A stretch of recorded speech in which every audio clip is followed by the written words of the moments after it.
Hello বন্ধুরা, মিম কিচেনে আপনাদের সকলকেই স্বাগত। আজ আমি শেয়ার করব বাঙালির খুবই প্রিয় একটা রেসিপি মটন কষা। বিয়ে বাড়ির মতোই বাড়িতেই খুব সহজে আপনারা মটন কষাটা বানিয়ে নিতে পারেন। তো চলুন দেখে নেওয়া যাক আজকের রেসিপি। এখানে আমি 500 গ্রাম মটন নিয়েছি। মটনটাকে ভালো করে ধুয়ে নিয়েছি।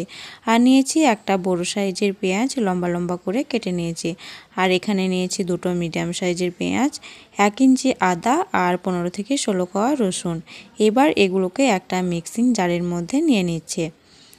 এবার এর মধ্যে আমি দিয়ে দিচ্ছি দুটো কাঁচা লঙ্কা আর একটু জল দিয়ে এটাকে একটা পেস্ট করে নেব।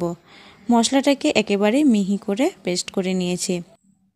এবার চুলায় একটা কড়াই বসিয়ে কড়াইতে দিয়ে দিচ্ছি 1/4 কাপ সর্ষের তেল। এবার তেলের মধ্যে পেঁয়াজ কুচিটা দিয়ে দিচ্ছি। এবার এর মধ্যে আমি 1 চা চামচ চিনি দিয়ে দিচ্ছি। চিনিটা দিলে চিনিটা ক্যারামেল হয়ে পেঁয়াজের মধ্যে খুব সুন্দর একটা কালার আসবে। পেঁয়াজটা যখন ভাজা হয়ে যাবে তখন এর মধ্যে দিয়ে দেব একটা তেজপাতা, 1 টুকরো দারচিনি, একটা থেতো করা এলাচ আর 4-5টা লবঙ্গ। এবার এটাকে 1 মিনিট মতো ভেজে নেব। তারপর এর মধ্যে যে মশলাটা পেস্ট করে রেখেছিলাম সেটা দিয়ে দেব। অবশ্যই মশলা কষানোর সময় চুলার আঁচ মিডিয়াম টু লোতে রাখবেন। আমি মশলার জারটা ধুয়ে একটু জল দিয়ে দিচ্ছি। এবার এর মধ্যে দিয়ে দিচ্ছি 1/2 চা চামচ হলুদ গুঁড়ো, 1 চা চামচ কাশ্মীরি লঙ্কার গুঁড়ো। কাশ্মীরি লঙ্কাটা দিলে মটনের মধ্যে খুব সুন্দর একটা কালার আসবে। আর দিচ্ছি 1/2 চা চামচ জিরের গুঁড়ো। এখানে আপনারা ধনে গুঁড়োটা দিতে পারেন। এবার মশলাটাকে নাড়াচাড়া করে 2 থেকে 3 মিনিট ভালো করে কষিয়ে নেব। মশলা কষানো হয়ে গেছে। এবার মশলার মধ্যে মটনগুলো দিয়ে দেব আর দিয়ে দেব স্বাদ মতো লবণ। এই পর্যায়ে আপনারা দুটো মিডিয়াম সাইজের টমেটো পেস্ট করে দিয়ে দেবেন। এই মুহূর্তে আমার কাছে ছিল না তাই দিতে পারিনি। এবার মশলার সঙ্গে মটনটাকে ভালো করে কষিয়ে নেব।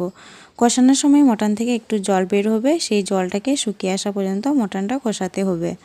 কষানোর সময় মাঝে মাঝে ঢাকা দিয়ে রাখবেন। মটনটা আমার কষানো হয়ে গেছে। এবার এর মধ্যে আমি পরিমাণ মতো জল দিয়ে দেব। তারপর নেড়ে নিয়ে এটাকে ঢাকা দিয়ে চুলার আঁচ হাইতে করে দিয়ে 4 থেকে 5 মিনিট ফুটিয়ে নেব। 5 মিনিট পর ঢাকনা খুলে নিচ্ছে। তারপর একবার নেড়ে নেব। তারপর চুলার আঁচ মিডিয়াম টু লোতে করে দিয়ে ঢাকা দিয়ে 35 থেকে 40 মিনিট রেখে দেব। 40 মিনিট পর ফিরে এসেছি। এবার এটাকে নেড়ে নেব। এবার চেক করে নেব সব কিছু ঠিকঠাক হয়েছে কিনা। আর মটনটাও আমার সেদ্ধ হয়ে গেছে। এবার এর মধ্যে আমি 1 চা চামচ ভাজা মশলার গুঁড়ো দিয়ে দিচ্ছি। এবার এটাকে ভালো করে মিশিয়ে নিয়ে চুলার আঁচ লোতে করে দিয়ে আবারও 5 মিনিট ঢাকা দিয়ে রেখে দেব। আরও 5 মিনিট রান্না করে নিয়েছি। এবার চুলা বন্ধ করে দেব। তৈরি হয়ে গেল আমাদের মটন কষা রেসিপি। দেখুন কালারটা কত সুন্দর এসেছে আর খেতেও ভীষণ মজার হয়েছে। আপনারা অবশ্যই বাড়িতে একবার এভাবে ট্রাই করবেন। ভিডিওটি ভালো লাগলে একটা লাইক করবেন। আর আপনি যদি আমার চ্যানেলে নতুন হন তাহলে আমার চ্যানেলটাকে সাবস্ক্রাইব করে পাশে থাকা বেল আইকনে ক্লিক করে রাখবেন। ধন্যবাদ।